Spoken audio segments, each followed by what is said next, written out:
5 points clés à vérifier lors d'une visite immobilière. Bien, pote, c'est Stan et dans cette vidéo, on va aborder 5 points essentiels qui me semblent en tout cas essentiels à vérifier lors d'une visite immobilière avant de se positionner à l'achat sur un investissement immobilier, que ce soit locatif ou en résidence principale.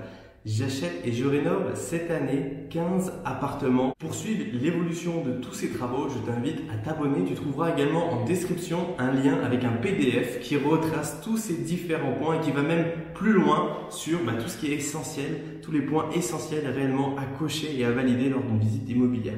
Le premier point qui pour moi est essentiel, c'est de vérifier les menuiseries. Dans quel état sont les fenêtres? Dans quel état est la porte d'entrée? Est-ce que tu auras des travaux à prévoir? Et pour ça, je te conseille quelque chose de relativement simple, c'est de les ouvrir manuellement. Donc tu vas ouvrir et fermer chacune des fenêtres qui sont dans l'appartement pour vérifier leur fonctionnement et leur état. Tu peux également penser à vérifier l'état des volets ou des volets roulants.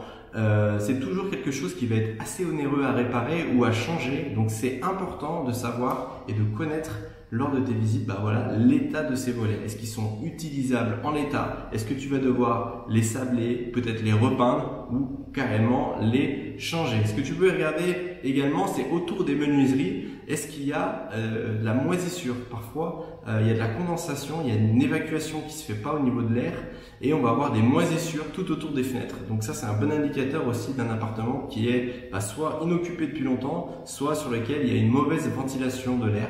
Tu peux également vérifier si au niveau des fenêtres, il y a bien une petite aération qui se fait pour justement que l'air puisse circuler et éviter que des moisissures peuvent se former. Si jamais tu sais que tu vas devoir changer l'intégralité ou plusieurs fenêtres, je t'invite également à prendre contact avec la mairie pour vérifier quel type de fenêtre tu peux mettre. Généralement, sur les logements anciens, il est commun de tomber sur des fenêtres en bois.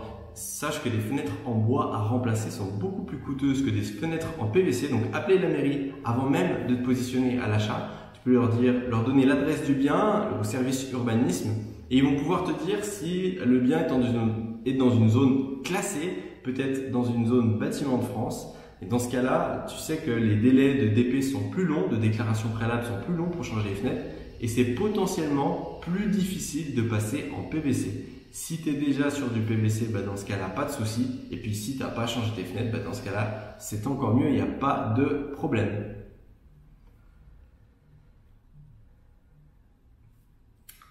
Deuxième point qui est très important, c'est de vérifier l'existence des compteurs électriques et des compteurs d'eau. Demande à voir où se trouvent les compteurs électriques et les compteurs d'eau. Et parfois, tu peux avoir des bonnes surprises.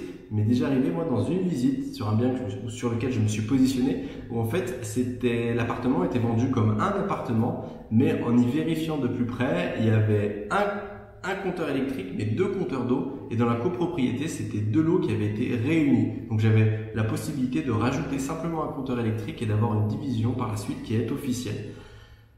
A contrario, il peut arriver que dans certains appartements, tu n'aies pas réellement de vrais compteurs d'eau, que ce soit des espèces de sous-compteurs. Et donc, dans ce cas-là, il faut bien que tu te renseignes avec ton notaire si par la suite, tu auras des difficultés dans le cadre d'une potentielle revente de ton bien immobilier. C'est déjà arrivé à un ami qui s'est rendu compte, on va dire, après l'achat, qu'il n'avait pas à proprement parler de réels compteurs d'eau. Donc c'est pas très compliqué à en installer un, mais ça a quand même un coût qui est non négligeable.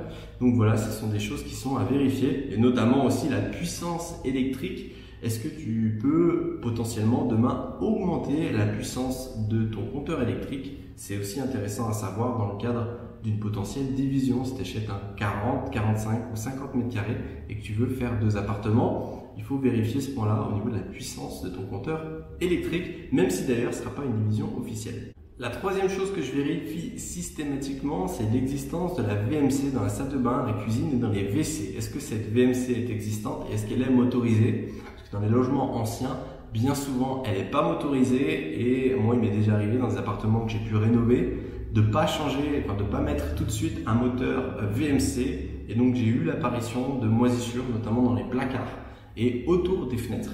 Et simplement, en faisant rajouter une VMC, donc aussi qui a un coût. Donc l'idée, c'est de pouvoir budgétiser les différents coûts que tu vas avoir dans la rénovation et de ne pas avoir de surprise et de ne pas avoir d'ajout.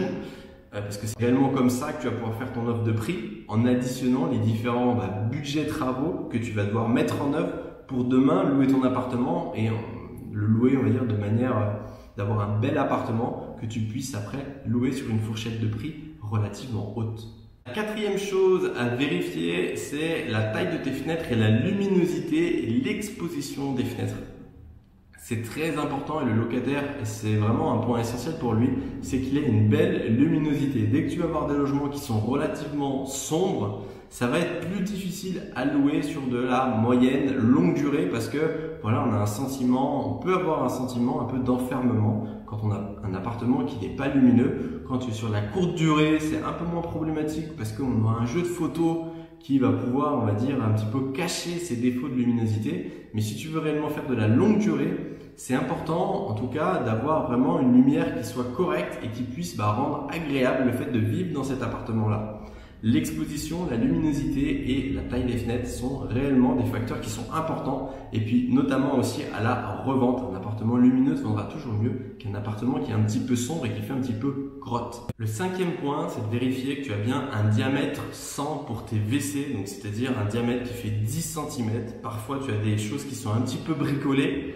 Donc voilà, vérifie à chaque fois dans la cuisine que les évacuations sont bien reliées au tout à l'égout, ne sont pas faites, on va dire, de manière sauvage en façade. Ça peut parfois être le cas. Et si c'est le cas, tu sais que il y a un délai de prescription de 10 ans pour des travaux qui ont été faits. Et si c'est mal fait et que tu achètes et que ce délai-là n'a pas été prescrit, potentiellement la personne à qui tu auras vendu ou la mairie peut venir vers toi et te demander un petit peu des explications et te rendre des comptes et ça peut te coûter de l'argent.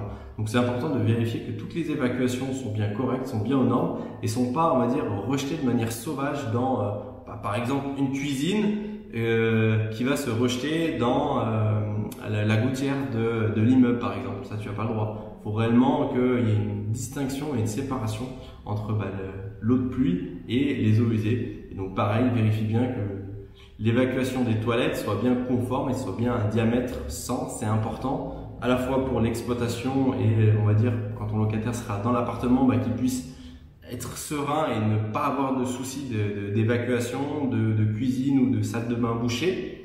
Et puis également pour toi, lors de la revente, forcément, si toi tu l'as pas vu mais que l'acheteur lui le voit, en termes de responsabilité, ça peut aussi revenir vers toi potentiellement. Donc ce sont des points à vérifier en amont et voilà, être certain que tu n'as pas de soucis et que tu n'auras pas de soucis à l'avenir avec tes évacuations. Le dernier point à vérifier, qui pour moi est l'un des points essentiels et très importants qui est assez peu vérifié, c'est de faire une petite enquête de voisinage pour voir quel type de locataire ou quel type de propriétaire sont présents en fait dans l'immeuble. Est-ce que tu as plutôt un immeuble de propriétaire ou un immeuble de locataire? Sache que si tu as un immeuble de propriétaire et que tu veux faire par exemple de la courte durée ou que tu vas exploiter des surfaces qui sont plus petites, tu as potentiellement plus de risques de les déranger et eux vont potentiellement plus facilement, on va dire, contacter le syndic, contacter la police ou contacter quelqu'un pour en fait dire il y a le locataire du dessous qui fait beaucoup de bruit, il y a le locataire du dessous, il y a des va-et-vient,